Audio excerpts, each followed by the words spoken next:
seeking truths about the world, I heard lots of interesting truths from so-called spiritual people, but then saw their lives never match their truths. And then, as I started to get older, realized that science was where I would go find my truths about life. And so I was not a spiritual person at all, got into the science, and was, of course, ingrained with the conventional beliefs of Darwinian biology and genes control life and genetic automatons, biochemical machines, all that kind of stuff. And I had the great fortune of getting my PhD at the University of Virginia under a brilliant scientist by the name of Erwin Koenigsberg. And he was one of the first people to clone stem cells.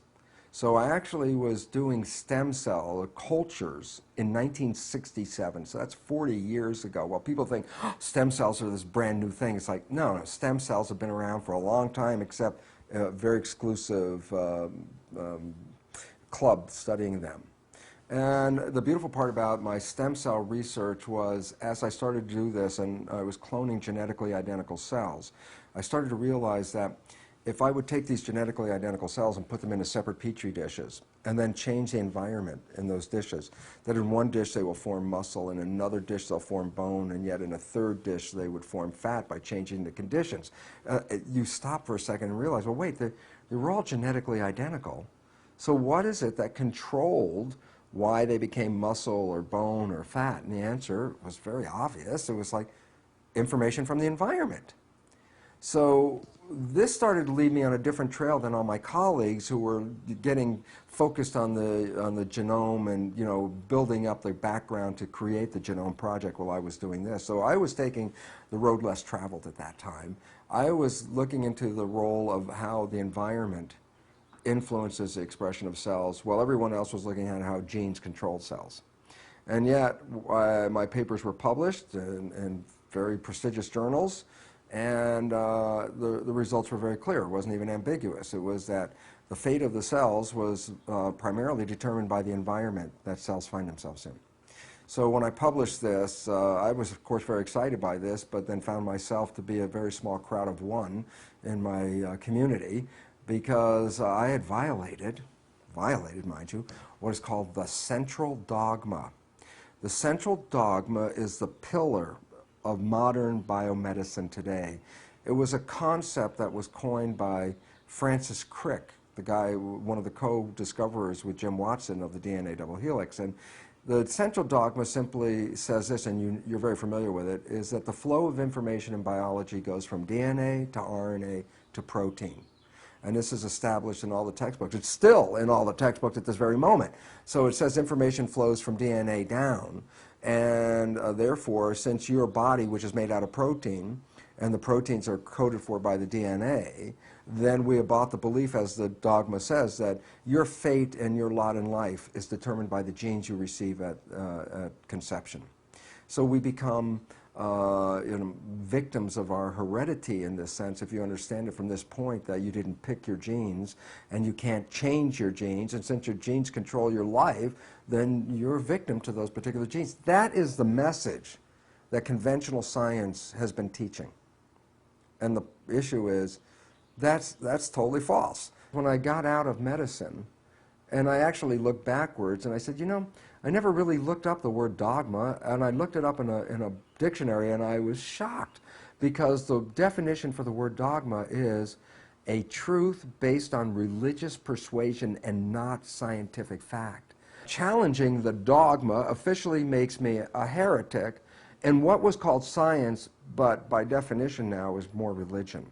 Quantum physics and quantum mechanics, or Newtonian physics and Newtonian mechanics, what you see is that physics and mechanics are synonyms. So physics really means the mechanisms by which the universe operates. The new physics, quantum physics, was something that I really wasn't into, nor were any of my colleagues in the medical school. We were all trained in Newtonian physics.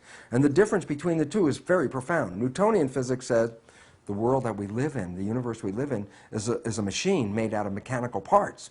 If you want to understand how it works, take it apart, study the pieces, change the operation. That's the basis of medicine. We look at a human body, it's a machine made out of physical parts. When it's not working right, change the parts by buying chemicals and drugs. And that's the way that conventional medicine operates.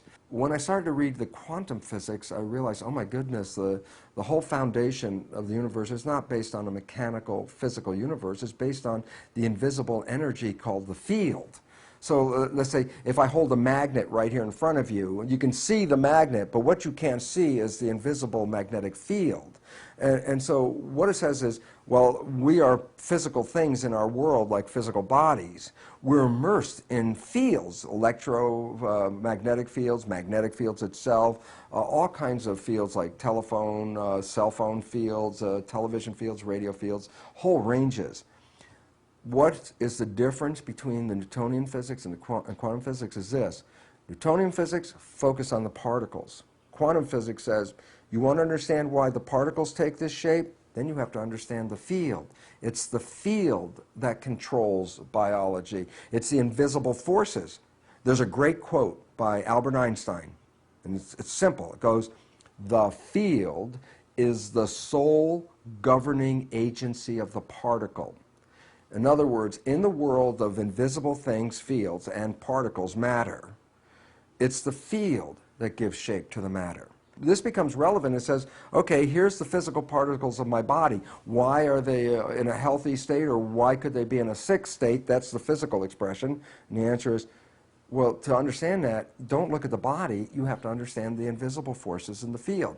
And it's fun, because if you think about it, when you were young, at some point you must have had like iron filings and sprinkled it around a magnet, and all of a sudden you saw the iron filings form that pattern of the magnetic field.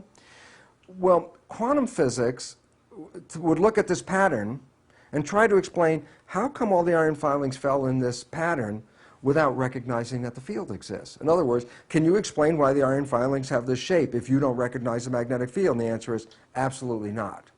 The body and its cells are like iron filings. Medicine is trying to understand the nature of the body by looking at the iron filings.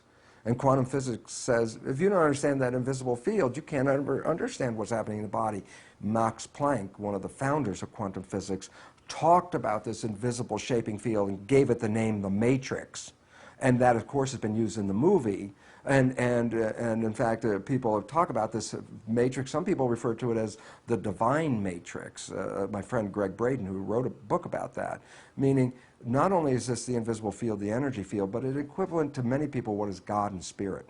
Invisible forces, whether you use the physics context and talk about invisible forces as fields, or you use the spiritual context that says the invisible forces are spirit, the spirit and the field at least represent the same thing in modern science. So science is bringing the spiritual concept of invisible forces into play into the physical world that was left out by Newtonian physics.